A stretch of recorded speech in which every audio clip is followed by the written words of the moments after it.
Good morning. My name is Rajesky, and thank you all for coming to see myself and all these other amazing presentations today.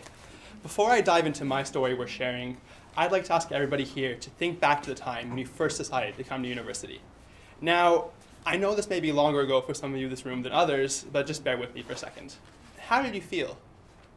I'm sure a lot of you were excited to just get started, and I'm sure there were others that were looking forward to getting away from the parents for the first time. But what about that other stuff you felt? You know what I mean. That anxiety, that stress. Well, I hope you put that all behind you and you've learned to enjoy your time at university. And although I am sorry for bringing it back up, I do have some good news. I acknowledge that I'm a little late in telling you this, but you should know that you're not alone. Everyone feels that way for a time. It's natural. How do I know this? Well, I've had the opportunity to see and interact with first years for the past few years. I've been part of Western's orientation program since I first came here in 2005. First as a participant, then as a volunteer, and I finally led the whole thing in 2009. At UWO, O-Week is a big deal, as it should be.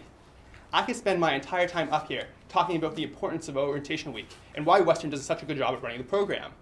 But in the interest of talking about something relevant to your interests, I will sum it up in 2 points. 1, Orientation Week is important because it acts as the very first introduction of our school to the incoming students. In a world where first impressions are so lasting, it's vital to have one heck of a first impression. 2, Orientation Week, at Western at least, is run so well because of the army of students we have to help facilitate the program. I'm not exaggerating when I say army. There are literally thousands of students who apply for only a few hundred spots. Being an orientation volunteer here is a great social opportunity. You meet a ton of new faces, and you develop leadership qualities. I'd say that's one of the best ways to get involved at the school. So let me tell you a short story about a particular potential applicant to this program. Selection time occurs around March. So this person considered applying since the beginning of the academic year back in September. That's several months to really consider this as an opportunity to become involved. This is something he did not decide to do on a whim. This is something that he genuinely wanted to do. So when the time to submit applications came on by, you would expect his to be the first one in. But it wasn't. It wasn't even the second, third, or fourth one in. In fact, he didn't submit one at all. You see, this individual uses a wheelchair. Now, I'm not overly familiar with the details of his impairment, but I do know that although he wanted to become an orientation volunteer, that he wanted to dedicate his time and his energy to this program, that he wanted to apply to become, he generally wanted this position, he felt he would be incapable of fulfilling his duties. He didn't think he could live up to the expectations placed on him, or that he wouldn't be a valuable team member. All of this because he was in a wheelchair. Now, just to let all of you know, that isn't true in the slightest. In the past, we've had a few volunteers who have had disabilities, ranging from mobility to visual impairments, and they've done great jobs. There would be nothing physically preventing him from being an outstanding volunteer for this program. Still, he felt inadequate.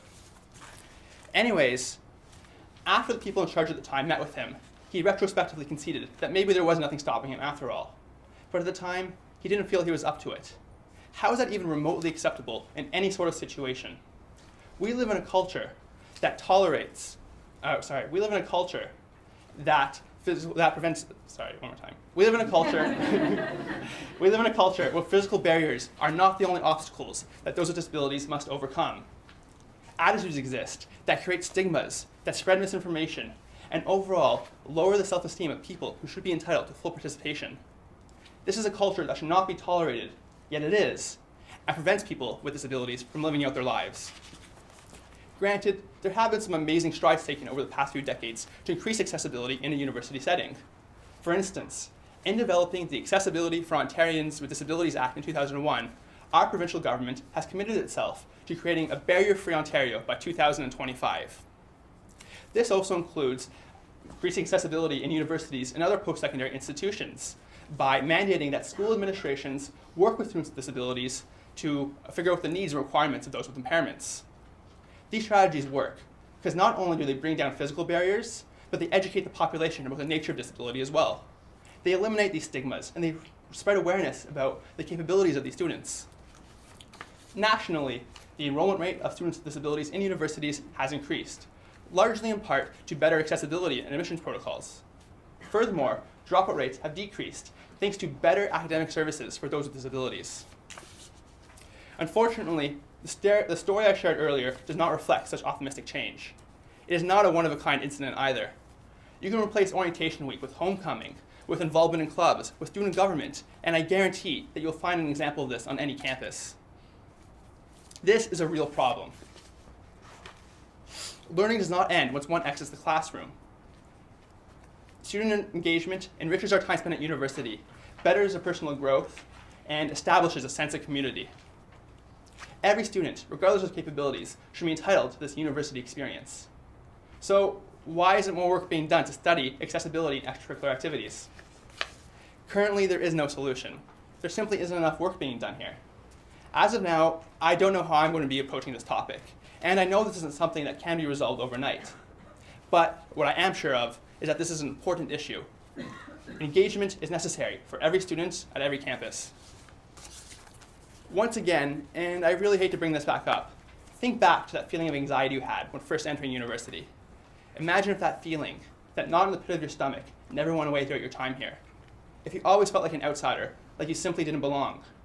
This is the reality for far too many students with disabilities.